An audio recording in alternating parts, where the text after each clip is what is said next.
الحمد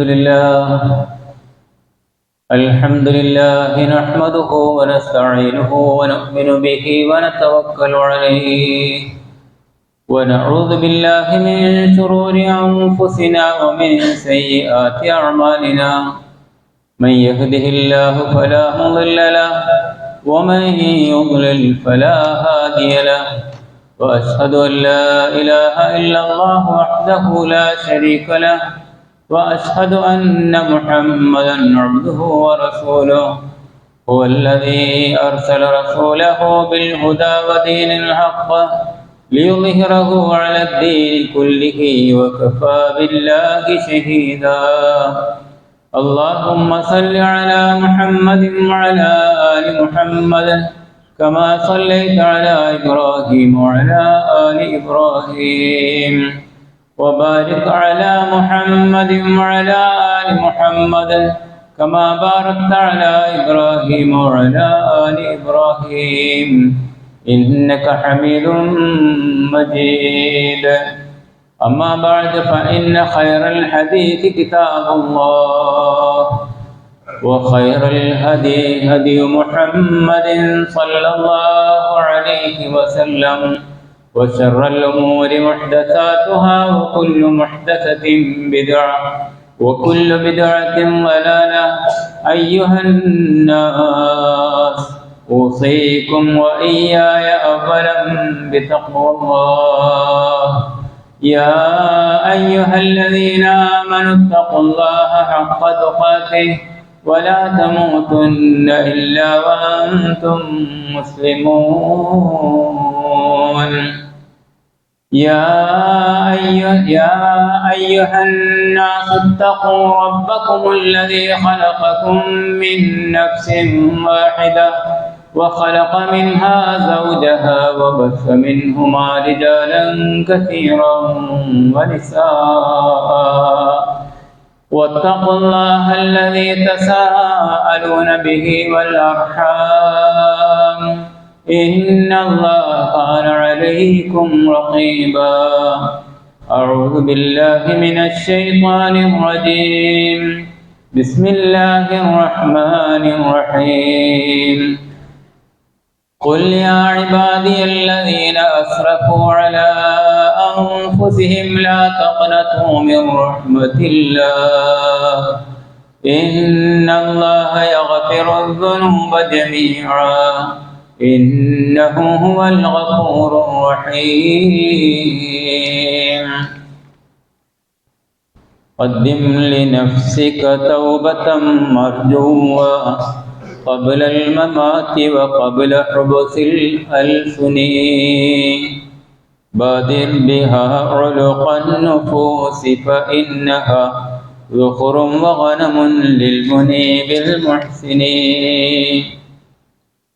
ബഹുമാന്യ മുഅ്മിനുകളെ മുഅ്മിനാത്തുകളെ, കാരുണ്യവാനായ പടച്ചതമ്പുരാന്റെ നിയമനിർദ്ദേശങ്ങൾ ജീവിതത്തിൻ്റെ എല്ലാ വശങ്ങളിലും ശ്രദ്ധിക്കുകയും സൂക്ഷിക്കുകയും ചെയ്തുകൊണ്ട്, പ്രത്യേകിച്ച് രഹസ്യ ജീവിതത്തിലും അത് പാലിക്കുകയും ചെയ്തുകൊണ്ട് കാരുണ്യവാനായ റബ്ബിൻ്റെ പ്രീതി ലഭിക്കുന്ന മുഅ്മിനുകളിൽ ഉൾപ്പെടാൻ ശ്രമിക്കണേ എന്ന് പ്രത്യേകം വസിയത്ത് ചെയ്യുകയാണ്, ഉപദേശിക്കുകയാണ്. അല്ലാഹു സുബ്ഹാനഹു തആല പരിശുദ്ധ റമളാനിൻ്റെ പൂർണ്ണമായ പവിത്രത നേടിക്കൊണ്ട് റയ്യാൻ കവാടത്തിലൂടെ അവനൊരുക്കി വെച്ച സ്വർഗത്തിലെത്താൻ നമ്മെ എല്ലാവരെയും അനുഗ്രഹിക്കുമാറാകട്ടെ. മനുഷ്യരെ സംബന്ധിച്ചിടത്തോളം അവൻ്റെ പ്രകൃതിയാണ് ജീവിതത്തിൽ തെറ്റുകൾ വന്നു പോവുക എന്നത്. വലിയ തെറ്റുകളും ചെറിയ തെറ്റുകളുമൊക്കെ അവൻ്റെ ജീവിതത്തിൽ വന്നു പോകും. നമ്മൾ കേട്ട ഒരു ഹദീസാണ്, കുല്ലു ബനീ ആദം ഖത്താഊൻ വഖൈറുൽ ഖത്താഈന അത്തവ്വാബൂൻ. മനുഷ്യപുത്രരെല്ലാം തെറ്റ് ചെയ്യും, അതിൽ പശ്ചാത്തപിച്ച് മടങ്ങുന്നവരാണ് അവരിൽ ഏറ്റവും ഉത്തമർ എന്ന്. പാപ പരിഹാരത്തിന് ദൈവത്തിന് മനുഷ്യനായിട്ട് അവതരിക്കേണ്ടി വന്നു. അങ്ങനെ കുരിശിലേറി മനുഷ്യന്റെ പാപം സ്വയം ചുമന്നു. എന്ന അബദ്ധജടിലമായ വിശ്വാസമല്ല ഇസ്ലാമിൻ്റേത്. അതിലൊരുപാട് പോരായ്മകളുണ്ട്. മനുഷ്യപ്രകൃതി ആദം നബി അലൈഹിസ്സലാത്തു വസ്സലാമിൻ്റെ ചരിത്രം നോക്കിയാൽ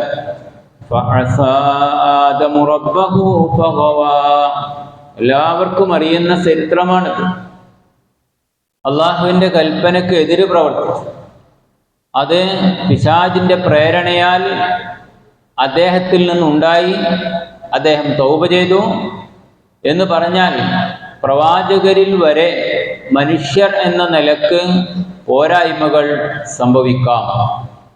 തെറ്റുകളെ സംബന്ധിച്ചിടത്തോളം അതിന് ചില വശങ്ങളുണ്ട്. ഒന്ന് വൻദോഷങ്ങളാണ്, മറ്റൊന്ന് ചെറുപാപങ്ങളാണ്. വേറെ ചില വശങ്ങൾ അള്ളാഹുവിനോട് ചെയ്യുന്ന തെറ്റുണ്ട്, പാപങ്ങളുണ്ട്, മനുഷ്യരോട് ചെയ്യുന്ന പാപങ്ങളുണ്ട്. ഇതിന് രണ്ട് രൂപത്തിലുള്ള വശങ്ങൾ നമുക്ക് കാണാം. പശ്ചാത്താപത്തിൻ്റെ കാര്യത്തിൽ ഖുർആൻ തന്നെ ആ കാര്യം എടുത്തു പറയുന്നുണ്ട്. വസ്തഗ്ഫിറൂ റബ്ബക്കും തുമ്മ തൂബൂ ഇലൈഹി. ഒന്ന് ഇസ്തിഗ്ഫാറാണ്. അത് ചെറുപാപത്തെ ആയി ബന്ധപ്പെട്ട വിഷയത്തിലാണ്. പാപമോചനം ലഭിക്കാൻ ചെറിയ കാര്യങ്ങളിലൂടെ നമ്മൾ ചെയ്യുന്ന ഇബാദത്തുകളിലൂടെയൊക്കെ പാപമോചനം ലഭിക്കുന്ന ഇസ്തിഗ്ഫാർ. അത് തസ്ബീഹാകാം, തഹ്ലീലാകാം, നമസ്കാരം മുതൽ അടുത്ത നമസ്കാരം വരെ ഫർദ് നമസ്കാരങ്ങൾ തുടങ്ങിയിട്ടുള്ള ഇബാദത്തുകളുമായി ബന്ധപ്പെട്ട് നമ്മൾ ചെയ്തുകൊണ്ടിരിക്കുന്ന ഇബാദത്തുകൾക്ക് ആ നിലക്കുള്ള ചെറുപാപങ്ങൾ പൊറുപ്പിക്കപ്പെടുക എന്ന വശമുണ്ട്. എന്നാൽ വൻദോഷങ്ങൾ, അതിനുള്ള പരിഹാര മാർഗമാണ് തൗബ എന്ന് പറയുന്നത്. എന്നാൽ അല്ലാഹു സുബ്ഹാനഹു വ തആല അവനോട് തൗബ ചെയ്യുന്ന ഒരാൾക്ക് അതിൻ്റെ മുമ്പ് റബ്ബിനോടുള്ള ബാധ്യതകൾ, കടമകൾ നിർവഹിക്കാനുണ്ട്. അത് അള്ളാഹുവിനോട് അവൻ്റെ കൽപ്പനകളിൽ പോരായ്മകൾ സംഭവിച്ചതിൻ്റെ വിഷയത്തിൽ പരിഹരിക്കാൻ കഴിയുന്നത് പരിഹരിച്ചതിന് ശേഷമാകണം. ഉദാഹരണം, നോമ്പെടുക്കാത്ത ഒരാൾ, അയാള് ആരോഗ്യമുള്ള കാലത്ത് കുതിര കളിച്ച് വേണ്ടാത്ത വിധത്തിൽ അത് നഷ്ടപ്പെടുത്തിയ ഒരു സാഹചര്യമുണ്ടെങ്കിൽ അതിന് പരിഹാരമായി അയാൾ നോമ്പെടുക്കുകയും ചെയ്യണം. അതേപോലെ തന്നെ പ്രായശ്ചിത്തവും നൽകണം എന്നാണ് പണ്ഡിതന്മാർ വിശദീകരിച്ചിട്ടുള്ളത്. അതിൻ്റെ ശേഷമാണ് വന്നുപോയി റബ്ബേ എന്ന തൗബയുടെ വശം വരുന്നത്. സക്കാത്ത് ആണെങ്കിൽ സക്കാത്ത് 4 കൊല്ലം കൊടുത്തിട്ടില്ല, 3 കൊല്ലം സക്കാത്ത് കൊടുത്തിട്ടില്ല, 10 കൊല്ലം സക്കാത്ത് കൊടുത്തിട്ടില്ല, അതിന്റെ ഗൗരവപ്പെടാണ് മനസ്സിലായത് എന്ന് പറഞ്ഞ് വിളിക്കുകയും അന്വേഷിക്കുകയും ചെയ്യുന്ന ആൾക്കാരില്ലേ? അങ്ങനെ നമ്മളുടെ ഇടയിൽ ആരെങ്കിലും ഉണ്ടെങ്കിൽ അവർ അതിൻ്റെ സക്കാത്ത് കൊടുത്തു വീട്ടിയതിന് ശേഷമാണ് വന്നുപോയി റബ്ബേ എന്ന് തൗബ ചെയ്യേണ്ടത്. അള്ളാഹുവിനോട്, ഇനി ഉംറയുടെയും ഹജ്ജിൻ്റെയൊക്കെ കാര്യം അങ്ങനെ തന്നെ, റബ്ബിനോട് ചെയ്തു തീർക്കേണ്ട കടമകൾ, പിന്നെ ചെയ്യേണ്ട ബാധ്യതകൾ അത് പൂർത്തിയാക്കുക എന്നതാണ് ആദ്യമായി ആ വിഷയത്തിൽ ചെയ്യാനുള്ളത്. അതിൻ്റെ ശേഷം മാത്രമേ തൗബയുമായി ബന്ധപ്പെട്ട കാര്യം വരുന്നുള്ളൂ.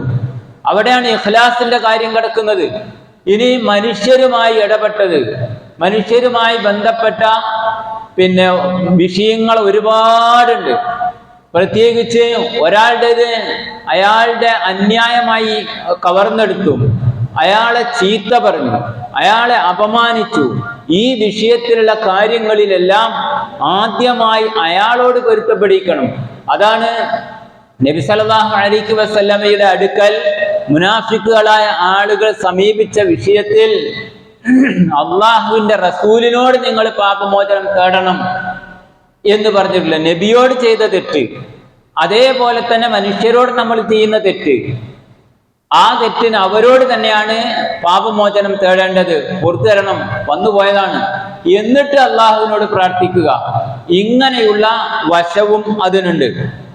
അതുകൊണ്ട് തന്നെ ആ വിഷയത്തിൽ ഖുർആൻ പറയുന്നത് കാണാം, അല്ലദീന യജ്തനിബൂന കബായിറൽ ഇസ്മി വൽ ഫവാഹിശ ഇല്ലൽ ലമം.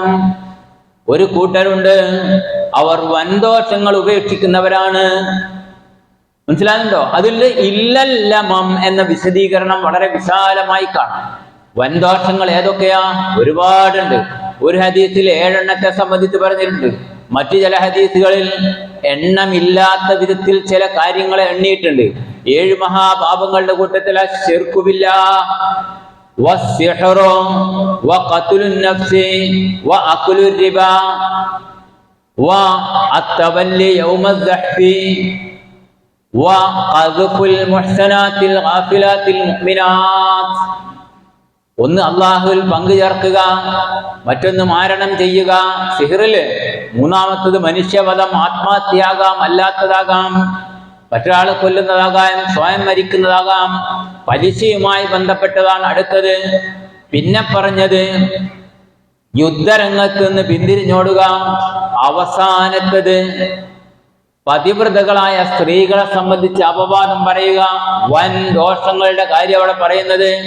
ഇതിലേതിലാണ് നമ്മൾ ഉൾപ്പെട്ടിരിക്കുന്നത് എന്ന് പരിശോധിക്കണം. വെറുതെ കേട്ടുപോയാൽ പോരാ. പിന്നെ നബി സല്ലല്ലാഹു അലൈഹി വസല്ലം വൻദോഷങ്ങളുടെ കൂട്ടത്തിൽ എണ്ണിയത് വേറെ പലതും കാണാം. മിനൽ കബാഇരി ശത്മുർ റജുലി വാലിദൈഹി, ഒരാൾ തന്റെ മാതാപിതാക്കളെ ചീത്ത പറയൽ. അങ്ങനെ തുടങ്ങി വൻദോഷങ്ങള്.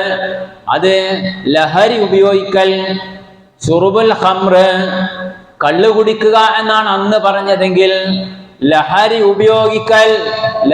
ഉപയോഗിക്കൽ വൻദോഷങ്ങളിൽ പെട്ടതാണ്. അങ്ങനെയുള്ള വൻദോഷങ്ങൾ ഇത് കൃത്യമായും അതിന് തൗബയല്ലാത്ത മറ്റൊരു മാർഗവുമില്ല. അപ്പൊ തൗബയുമായി ബന്ധപ്പെട്ട ചില കാര്യങ്ങൾ, അപ്പൊ അത്ര ഗുരുതരമായ തെറ്റ് ചെയ്താലും പൊറുക്കുമോ? അതാണ് ഞാൻ ഓതി വെച്ച ആയത്തിലുള്ളത്. ഖുൽ യാ ഇബാദിയല്ലദീന അസ്റഫു അലാ അൻഫുസിഹിം ലാ തഖ്നതു മിർ റഹ്മത്തില്ലാഹ് ഇന്നല്ലാഹ യഗ്ഫിറു ദുനൂബ ജമീഅ ഇന്നഹു ഹുവൽ ഗഫൂറുർ റഹീം. സൂറത്തു സുമറിലെ 53-ാമത്തെ വചനം. ഈ ആയത്ത് ഇറങ്ങാനുള്ള ചില പശ്ചാത്തലങ്ങളും നമുക്ക് കാണാം. നബി സല്ലല്ലാഹു അലൈഹി വസല്ലമയുടെ പിതൃവ്യപുത്രനായ ഹംസ റളിയല്ലാഹു അൻഹു ഉഹദ് രണാങ്കണത്തിൽ മരിച്ചു വീണല്ലോ. റസൂലുള്ളാഹി സല്ലല്ലാഹു അലൈഹി വസല്ലം യുദ്ധം കഴിഞ്ഞ് ആളുകളെ പരിശോധിച്ച് നോക്കിയപ്പോൾ ആരൊക്കെ ഷഹീദായിട്ടുണ്ടെന്ന് നോക്കിയപ്പോൾ വികൃതമാക്കപ്പെട്ട, നെഞ്ച് പിളർത്തി അതിൽ നിന്ന് കരലെടുക്കപ്പെട്ട, കൈകാലുകൾ മുറിക്കപ്പെട്ട, അംഗഭംഗം വരുത്തിയ, രക്തത്തിൽ കുളിച്ചു കിടക്കുന്ന ഹംസ റളിയല്ലാഹു അൻഹുവിന്റെ ചേതനയറ്റ ശരീരം റസൂലുള്ളാഹി കാണുന്നു. ഇത് കണ്ട് നബി സല്ലല്ലാഹു അലൈഹി വസല്ലമ കുറച്ചു നേരത്തേക്ക് സ്തബ്ധനായി. നബി അങ്ങേയറ്റം പ്രയാസപ്പെട്ടു. അതിന്റെ ശേഷം മറമാടാൻ കൽപ്പിച്ചു. ഏതാനും വർഷങ്ങൾക്ക് മുമ്പ് ഇത് ചെയ്ത ആളാരാണെന്ന് നമുക്കറിയാം. നീണ്ട പരിശീലനത്തിനൊടുവിൽ ചാട്ടുളി കൊണ്ട് താൻ അടിമത്വത്തിൽ നിന്ന് മോചിപ്പിക്കപ്പെടുമെന്നും എമ്പാടും ഗിഫ്റ്റുകൾ ലഭിക്കുമെന്നും വാഗ്ദാനം ചെയ്ത ഹിന്ദിന്റെ അടിമയായ വഹ്ശിയാണ് ഈ നീണ്ട പരിശീലനത്തിന് ശേഷം ഒരു മരത്തിന്റെ മറവിൽ നിന്ന് ഹംസ റളിയല്ലാഹു അൻഹുവിന്റെ നേരെ ചാട്ടുളി എറിഞ്ഞത്. ആ നെഞ്ചിന് തൊട്ട് താഴെ അത് പതിച്ചപ്പോൾ ഹംസ റളിയല്ലാഹു അൻഹു മറിഞ്ഞു വീഴുന്ന രംഗം കണ്ട് വഹ്ശി ഹിന്ദിന്റെ അടുക്കലേക്കോടി. അവൾ പറഞ്ഞു, നീ ഹംസ മരിച്ചെന്ന് ഉറപ്പുവരുത്താൻ അയാളുടെ കരള് മാരിടം വളർത്തി കൊണ്ടുവരണമെന്ന്. അതനുസരിച്ച് അത് കൊണ്ടുപോയി കൊടുത്ത് എന്നിട്ട് അവൾ നൃത്തം ചവിട്ടി. വർഷങ്ങൾക്ക് ശേഷം, മക്കം ഫതഹിന് ശേഷം ത്വായിഫുകാരുടെ കൂടെ എന്നാണ് എൻ്റെ ഓർമ്മ, ഹംസ റളിയല്ലാഹു അൻഹു റസൂലുള്ളാഹിയെ കാണാൻ വരുന്നു. നബി സല്ലല്ലാഹു അലൈഹി വസല്ലമ അദ്ദേഹത്തെ ഇസ്ലാമിലേക്ക് ക്ഷണിക്കാൻ ആളുകളെ അയച്ചിരുന്നു. അതനുസരിച്ച് അദ്ദേഹം മുസ്ലിമായി നബിയുടെ അടുക്കൽ വന്നു. നേരെ വരാൻ നബി ഏതെങ്കിലും നിലക്ക് നബിയുടെ പ്രതികരണം എന്തായിരിക്കുമെന്നറിയാതെ പിന്നിലൂടെ വന്ന് സൈഡിൽ നിന്നുകൊണ്ട് സലാം പറഞ്ഞു. റസൂലുള്ള കണ്ണുകൾ ഉയർത്തി, അഅന്ത വഹ്ശി, നീയാണോ വഹ്ശി എന്ന് ചോദിച്ചു. അതേ റസൂലുള്ള, ഞാൻ തന്നെയാണ്. ഖാത്തിലു ഹംസ, ഹംസയുടെ കൊലപാതകം നടത്തിയ ആളായ അതേ ഞാൻ തന്നെ അള്ളാഹുവിന്റെ റസൂലിന്റെ മനോമുകുരങ്ങളിൽ അന്ന് ഉഹദിൽ നടന്ന സകലമാന കാര്യങ്ങളും റസൂലുള്ളാഹിയുടെ ഹൃദയത്തിലൂടെ കടന്നുപോയി. എന്നിട്ട് നബി സല്ലല്ലാഹു അലൈഹി വസല്ലമയോട് അദ്ദേഹം ചോദിക്കുന്നുണ്ട്, അലി അലൈസലി തൗബ, എനിക്ക് തൗബയുണ്ടോ? നഅം, നിനക്ക് തൗബയുണ്ട്, റസൂലുള്ള പറഞ്ഞു. അപ്പോൾ നബിയോട് അദ്ദേഹം പറഞ്ഞു, അല്ലാഹുവിന്റെ പ്രവാചകരെ, ഖദ് ഖതൽതു നഫ്സൻ, ഒരു മനുഷ്യനെ ഞാൻ കൊന്നിട്ടുണ്ട്, നിങ്ങൾ ഇഷ്ടപ്പെട്ട മനുഷ്യനെ. വഖദ് സനൈതു, ഞാൻ വ്യഭിചരിച്ചിട്ടുണ്ട്. അതേപോലെ തന്നെ അള്ളാഹുവിൽ പങ്കു ചേർത്തുകൊണ്ട് വിഗ്രഹ ആരാധന നടത്തിയിട്ടുണ്ട് നബിയെ, എനിക്ക് രക്ഷയുണ്ടോ? അപ്പോൾ നബി സല്ലല്ലാഹു അലൈഹി വസല്ലമ ആയത്ത് ഓതിക്കൊടുത്തു, ഇന്നല്ലാഹ യഗ്ഫിറു ലിമൻ യശാ ഇന്നല്ലാഹ ലാ യഗ്ഫിറു അൻ യുശ്റക ബിഹി വയഗ്ഫിറു മാ ദൂന ദാലിക ലിമൻ യശാ. റബ്ബ് അവൻ എല്ലാ പാപങ്ങളും പൊറുക്കുന്നവനാണ്, ശിർക്ക് ഒഴികെ. എന്നിട്ട് ലിമൻ യശാ എന്ന വാചകം എടുത്ത് വഹ്ശി ചോദിച്ചു, അവൻ ഉദ്ദേശിക്കുന്നവർക്കല്ലേ, എനിക്കതിന് അർഹതയുണ്ടോ? അപ്പോഴാണ് ഈ ആയത്തിന്റെ വിശദീകരണം, പശ്ചാത്തലം നമ്മൾ കാണുന്നത്. എന്താ? ഖുൽ യാ ഇബാദിയല്ലദീന അസ്റഫു അലാ അൻഫുസിഹിം ലാ തഖ്നതു മിർ റഹ്മത്തില്ലാഹ്, തങ്ങളോട് തന്നെ എമ്പാടും കുറ്റകൃത്യങ്ങൾ ചെയ്തു പോയ മനുഷ്യരെ, അള്ളാഹുവിന്റെ കാരുണ്യത്തിൽ നിന്ന് നിങ്ങൾ നിരാശരാകണ്ട. ഇന്നല്ലാഹ യഗ്ഫിറു ദുനൂബ ജമീഅ, മുഴുവൻ പാപങ്ങളും അല്ലാഹു പുറത്തു കൊടുക്കു തരും. ആരാണവൻ? ഇന്നഹു ഹുവൽ ഗഫൂറുർ റഹീം. ചിന്തിച്ചു നോക്കി, ആ പാപങ്ങളൊക്കെയും ചെയ്ത ആൾക്ക് അല്ലാഹു പുറത്തു കൊടുക്കുമെന്ന് പറഞ്ഞല്ലോ. എങ്കിൽ നമ്മൾ എന്തിന് നിരാശപ്പെടണം? അള്ളാഹു കാരുണ്യവാനാണ്. അതുകൊണ്ടാണ് ഇല്ലാ മൻ താബ വആമന വഅമില സാലിഹൻ ഫഉലൈക യുബദ്ദിലുല്ലാഹു സയ്യിആതിഹിം ഹസനാത്. തൗബ ചെയ്ത് പശ്ചാത്തപിച്ച് മടങ്ങുന്നവനൊഴികെ ചില കണ്ടീഷൻ ഉണ്ട്. ആയത്തിൽ തന്നെ നമുക്ക് കാണാം. അതെന്താ ചില കണ്ടീഷൻ? ഒന്ന്, അള്ളാഹു എന്റെ ജീവിതത്തിൽ വന്നുപോയി റബ്ബേ എന്ന് ആത്മാർത്ഥമായി ഇഖ്ലാസോട് കൂടി ബോധ്യപ്പെടുകയും അള്ളാഹുവിന്റെ മുമ്പിൽ അക്കാര്യം വെട്ടിത്തുറന്ന് പറയുകയും ചെയ്യുക.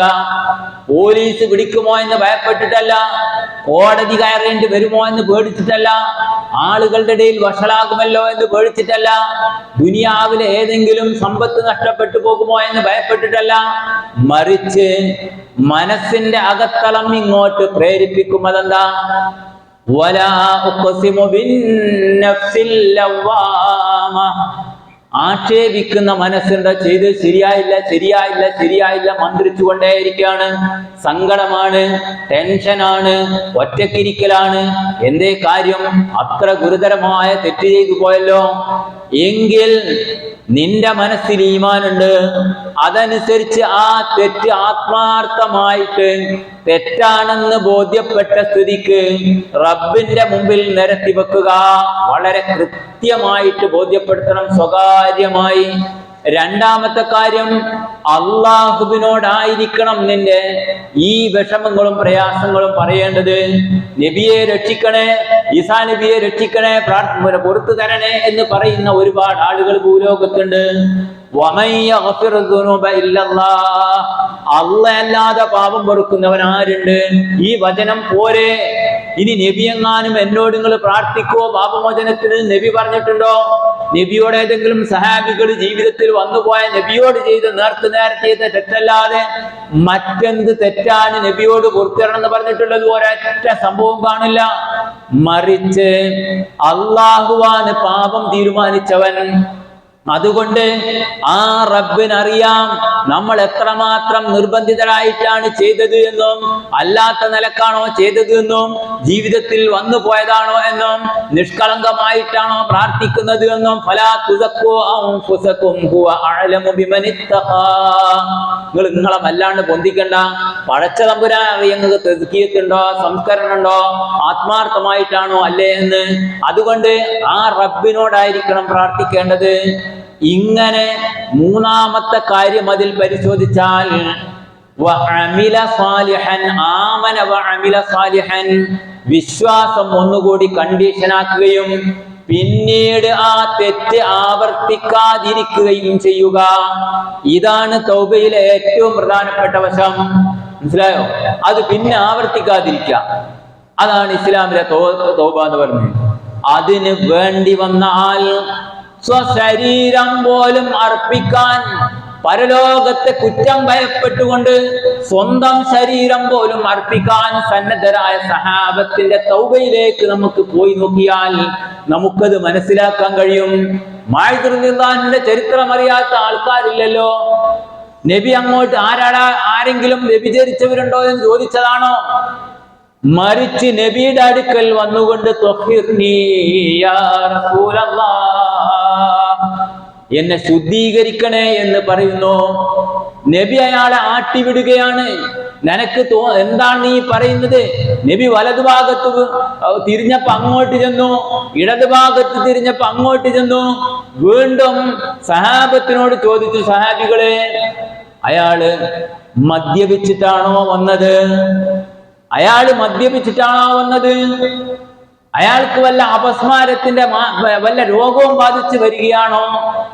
സഹാബത്ത് പരിശോധിച്ചു, അയാള് മദ്യപിച്ചിട്ടില്ല നബിയെ. എന്നിട്ട് നബിയുടെ അടുക്കൽ വീണ്ടും അയാൾ പറഞ്ഞു. അപ്പം അദ്ദേഹത്തോട് അദ്ദേഹം പറയുന്നെന്താ?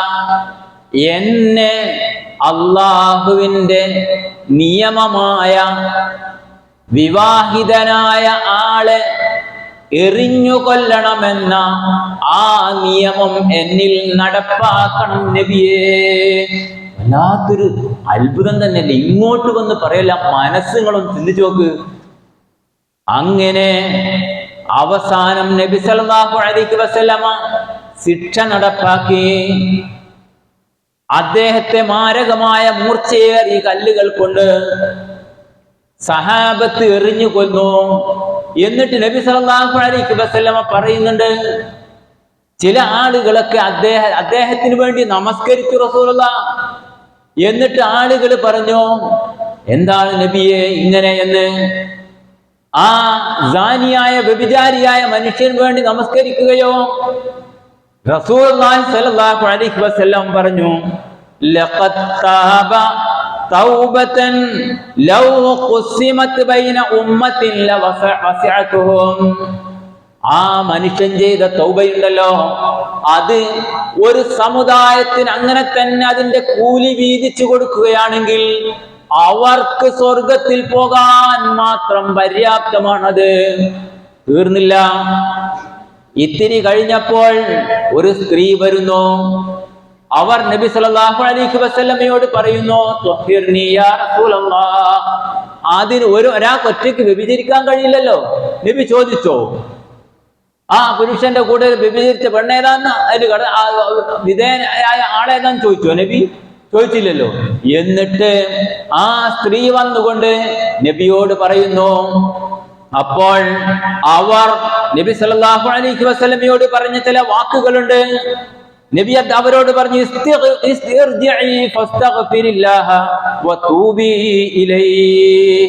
സാരമില്ല പെണ്ണേ, നീ തൗബ ചെയ്ത് ഇസ്തിഗ്ഫാർ നടത്തി മടങ്ങിപ്പോവുക. നമ്മളാണെങ്കിലോ? പക്ഷേ ആ പെണ്ണ് പോയില്ല.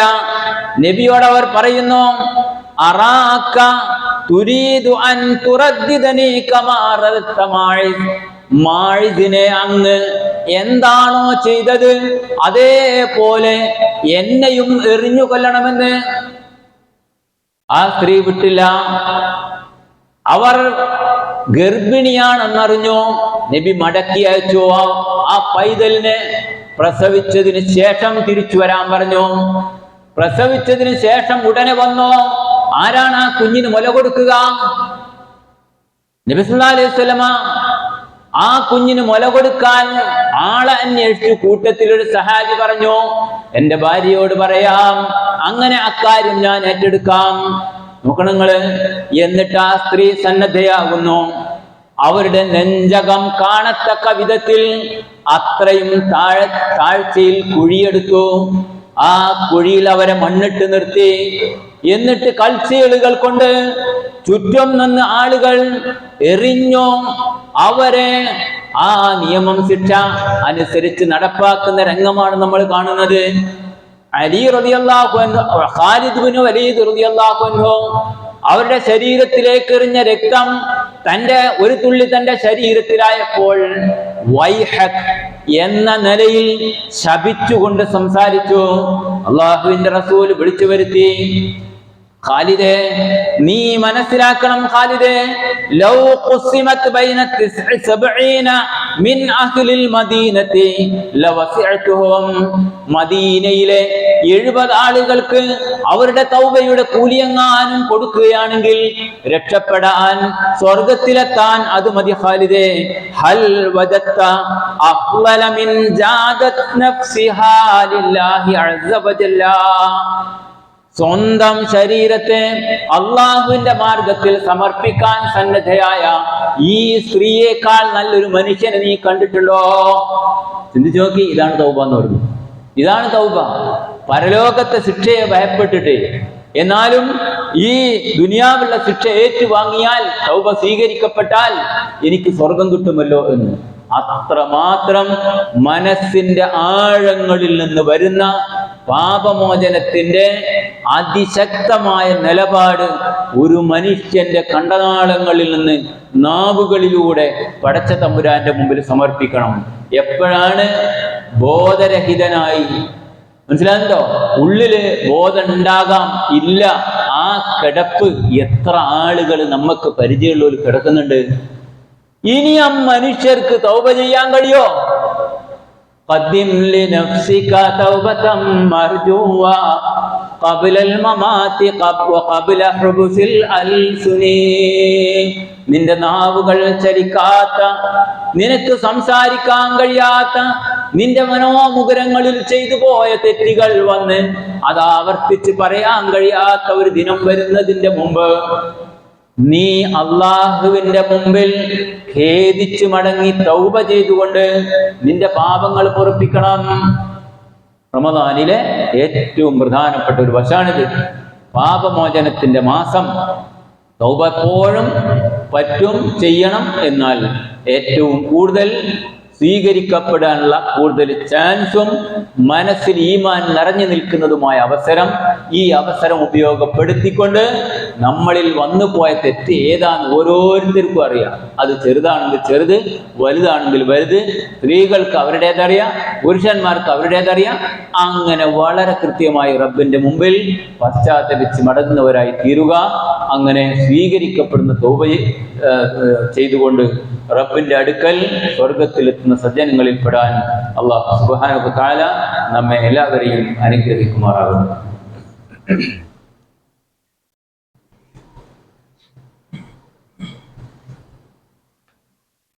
അൽഹംദുലില്ലാഹ് നഹ്മദുഹു വ നസ്തഈനുഹു വ നുഅ്മിനു ബിഹി വ നതവക്കലു അലൈഹി. اللهم صل على محمد وعلى آل محمد. أيها الناس أوصيكم ثانيا وإياكم بتقوى الله. يرحموا من في الأرض يرحمكم من في السماء. ബഹുമാന്യ മുഅ്മിനുകളും മുഅ്മിനാത്തുകളും, അല്ലാഹുവിനെ സൂക്ഷിച്ചുകൊണ്ട് ജീവിക്കണേ എന്ന് ഒരിക്കൽ കൂടി വസിയത്ത് ചെയ്യുകയാണ്, ഉപദേശിക്കുകയാണ്.